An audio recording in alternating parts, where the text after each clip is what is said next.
स्वास्थ्य ही संपद। आजिर युवपीढ़ी निज फिटनेस को नहीं यत्नशील होगा उचित। कर्ममय जीवन भितर टिके समय काढ़ी निजकु समय देवा निहाती आवश्यक। सेथिपई खेलकूद हेउ अथवा व्यायाम माध्यम हेउ सुस्थ रहिबा पई आह्वान देइछन्ति ओलीवुड इंडस्ट्रीर आगधाड़ीर सुनामधन्य युव अभिनेता ऋषि।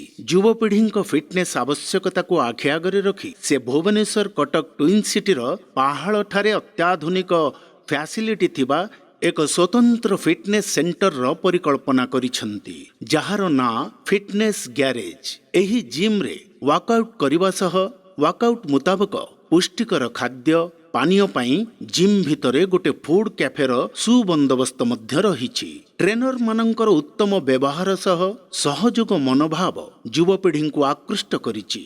आज एहार परिभ्रमण रे आसीथिले ट्रांसजेंडर कम्युनिटीर प्रेसिडेंट मीरा मा। एही भली गोटे मल्टीफेस्टेड जिम रो भूरी भूरी प्रशंसा करिछन्ति मीरा मा। आजिकालीर व्यस्तबहुल जीवन भितरे निजको फिट रखिबा पई जिम जिबा जे अत्यंत आवश्यक कहिछन्ति मीरा मा। टेक्नोलोजी जेते उन्नति करिछि, व्यस्तता मध्यरे सुख स्वाच्छंद जीवन पई समस्ते अनेक आधुनिक प्रणाली अपनाउछन्ति। एहा द्वारा शरीर रे मेदबहुलता वृद्धि घटुछि। एणु ए सब समस्यार समाधान पई युवपीढ़ी सह अन्य माने मध्य ई जिम जिबा ओ नित्य व्यायाम करिबा आवश्यक बोली कही देश पई घंटाए ओ स्वास्थ्य पई घंटाए स्लोगान देइछन्ति मीरा मा।